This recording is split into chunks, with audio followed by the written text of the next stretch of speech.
Obesity is a huge problem in America right now. 30.7% of Americans are obese, and the government has been deciding on whether or not we should tax fattening foods and drinks. They put up, they had a proposition going towards Congress about taxing sodas, but that didn't actually pan out. My major claim is that government taxation of fattening foods will help decrease the percentage of obese people in America. What type of fat tax is that? It's a tax levied in the form of higher duties or value-added tax on foods with a high fat content, was defined by dictionary.com.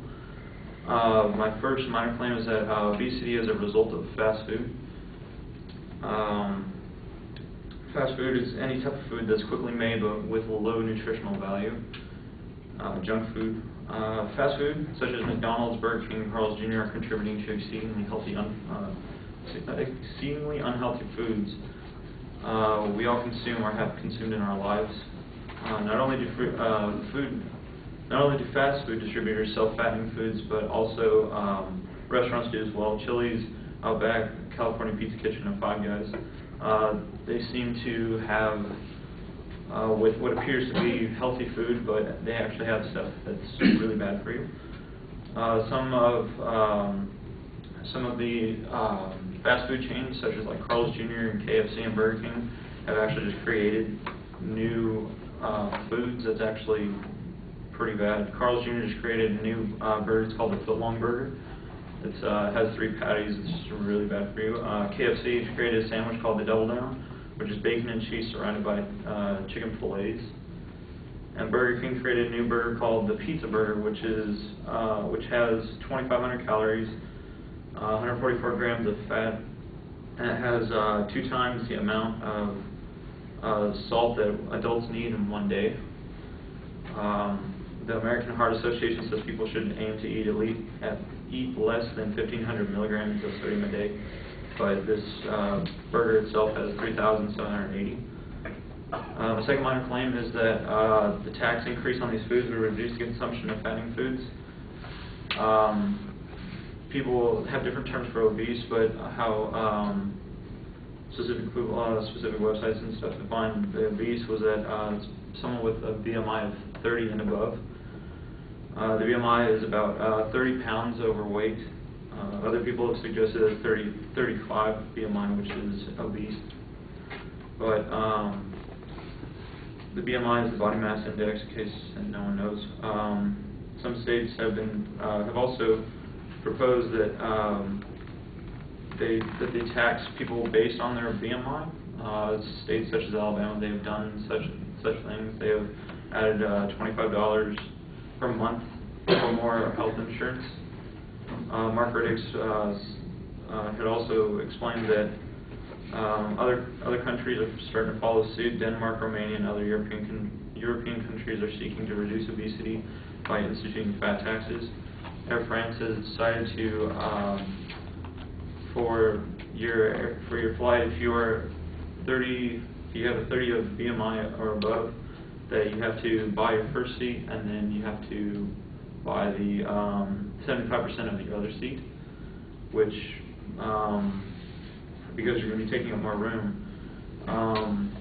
Also said other countries such as the United Kingdom, they've actually created a thing where you have to pay surcharges for coffins and cremation services for the deceased of those who are obese.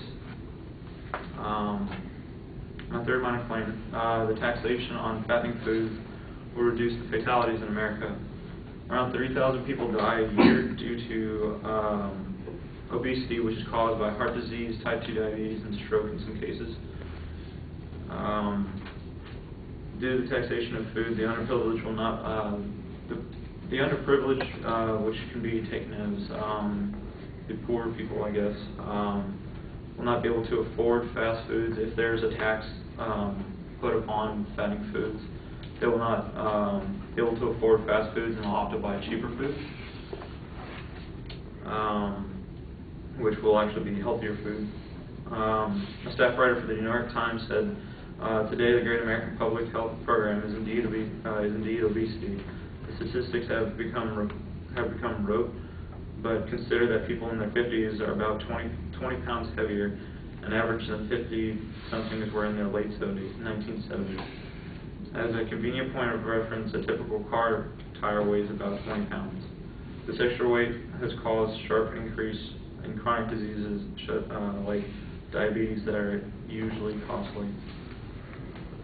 So in conclusion, the government taxation of fattening foods will help decrease the percentage of obese people in America. Not only the taxation of food, but also the taxation of those who have a BMI of 30 or above will help deter obesity in America.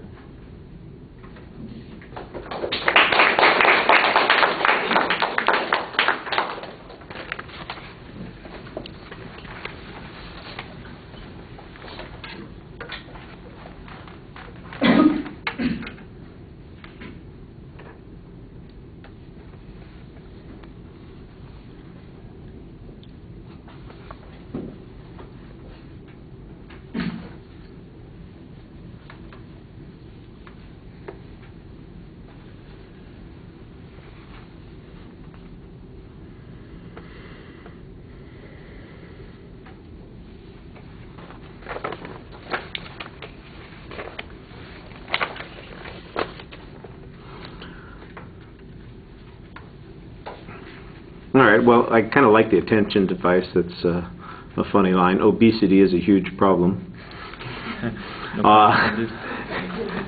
You've got a clear statement of your proposition, and that's fine. You need a setup of what the secondary points are going to be. There's no preview from a listener's point of view. That's going to make it a little more difficult. You do, on the other hand, have a good set of signposts as you get to those points in the speech.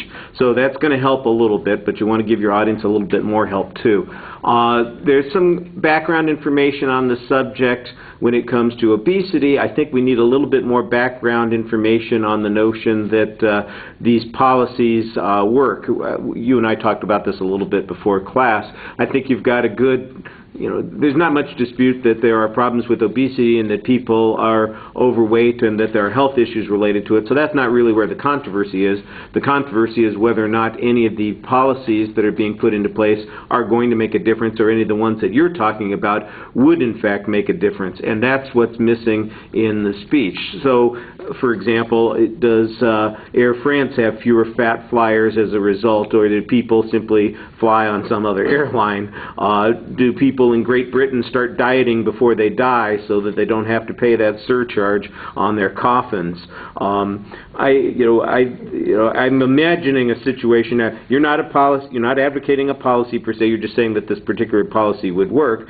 But your third point makes the inference that says, well, if we make this fast food so costly that poor people can't afford it, then they'll have to eat cheaper food. And I'm going, well, fast food's relatively cheap compared to the other food. That might be one of the reasons that they're eating that. Now they're not going to be able to afford that. Are they going to be able to afford anything to eat whatsoever?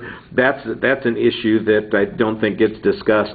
And the notion of BMI indexes being a standard on that, we talked about this. I'm waiting for the census taker coming around measuring everybody's BMI to see whether or not we get the tax breaks on that. That'll be a fun day.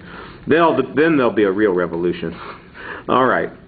You did a nice job speaking, but you do need to look at the audience a little bit. So we could hear you for the most part, although a couple of times I thought you kind of got into the rote speaking. But when you were talking about the issues, you signposted pretty clearly, like I mentioned.